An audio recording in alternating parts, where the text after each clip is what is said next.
ഏലപ്പാറ ഹെലിബറിയ തോട്ടം തുറക്കുന്നതുമായി ബന്ധപ്പെട്ട് Ernakulam regional labour commissioner ഓഫീസിൽ നടന്ന ചർച്ചയിലും തീരുമാനമില്ല. തോട്ടം തുറക്കലുമായി ബന്ധപ്പെട്ട് രണ്ടാംഘട്ട ചർച്ചയാണ് പരാജയപ്പെട്ടത്. 25-ന് എറണാകുളത്ത് വെച്ച് വീണ്ടും ഈ വിഷയത്തിൽ ചർച്ച നടക്കും. തോട്ടം ജനറൽ മാനേജർ, ട്രേഡ് യൂണിയൻ നേതാക്കൾ തുടങ്ങിയവർ ചർച്ചയിൽ പങ്കെടുത്തിരുന്നു. പ്രശ്ന പരിഹാരത്തിന് കഴിഞ്ഞ 14-ന് പീരുമേട് ഡെപ്യൂട്ടി ലേബർ കമ്മീഷൻ ഓഫീസിൽ വെച്ച് നടന്ന ചർച്ച പരാജയപ്പെട്ടതിനെ തുടർന്നാണ് ബുധനാഴ്ച എറണാകുളത്ത് റീജിയണൽ ലേബർ കമ്മീഷണറുടെ സാന്നിധ്യത്തിൽ ചർച്ച നടത്തിയത്. എടുക്കാൻ കഴിഞ്ഞിട്ടില്ല.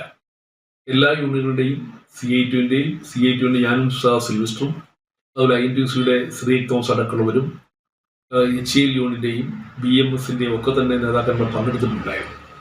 പക്ഷേ 25-ാം തീയതി എന്ന RJLC-യുടെ തീരുമാനത്തിന്റെ അടിസ്ഥാനത്തിലാണ് ഇന്നലെ യോഗം പിരിഞ്ഞത്. ഈ ദിവസം തന്നെ ഞങ്ങൾ പ്രധാന കാര്യം, ഒരാവശ്യമില്ലാതെ 7-ാം തീയതി മുതൽ കമ്പനി പ്രവർത്തനം നിർത്തിവെച്ചിരിക്കുകയാണ്. ആ ദിവസങ്ങളെല്ലാം തുറക്കുന്നവരെയുള്ള ശമ്പളവും തൊഴിലാളി കൊടുക്കണമെന്നൊരു നിർദ്ദേശവും കൂടി ഞങ്ങൾ വെച്ചിട്ടുണ്ട്. ഏതായാലും തൊഴിലാളികളുടെ എല്ലാ ആവശ്യങ്ങളും പരിഹരിക്കാൻ കഴിയുന്ന തരത്തിലായിരിക്കണം. കഴിഞ്ഞ 8-നാണ് തോട്ടം അടച്ചുപൂട്ടിയത്.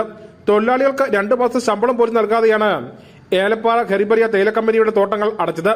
ഹെലിബറിയ, സെമിനിവാലി, ചിന്നാർ, വള്ളക്കടവ് എന്നീ 4 ഡിവിഷനുകളാണ് തേയിലത്തോട്ടത്തിലുള്ളത്. 800-ഓളം അന്തർ സംസ്ഥാന തൊഴിലാളികളും ഇവിടെ ജോലി ചെയ്യുന്നുണ്ട്. ശമ്പളം ആവശ്യപ്പെട്ട മാനേജ്മെന്റിനെ സമീപിച്ചപ്പോഴാണ് തോട്ടം പൂട്ടിയ വിവരം തൊഴിലാളികൾ അറിഞ്ഞത്. തുടർന്ന് യൂണിയൻ നേതാക്കൾ മാനേജ്മെന്റുമായി ചർച്ച നടത്തിയെങ്കിലും ശമ്പളം അടക്കമുള്ള കാര്യങ്ങളിൽ തീരുമാനമായില്ല. ജോലിയിൽ നിന്ന് പിരിഞ്ഞുപോയ തൊഴിലാളികളുടെ ഗ്രാറ്റുവിറ്റി അടക്കമുള്ള ആനുകൂല്യങ്ങൾ മുടങ്ങിക്കിടക്കുകയാണ്.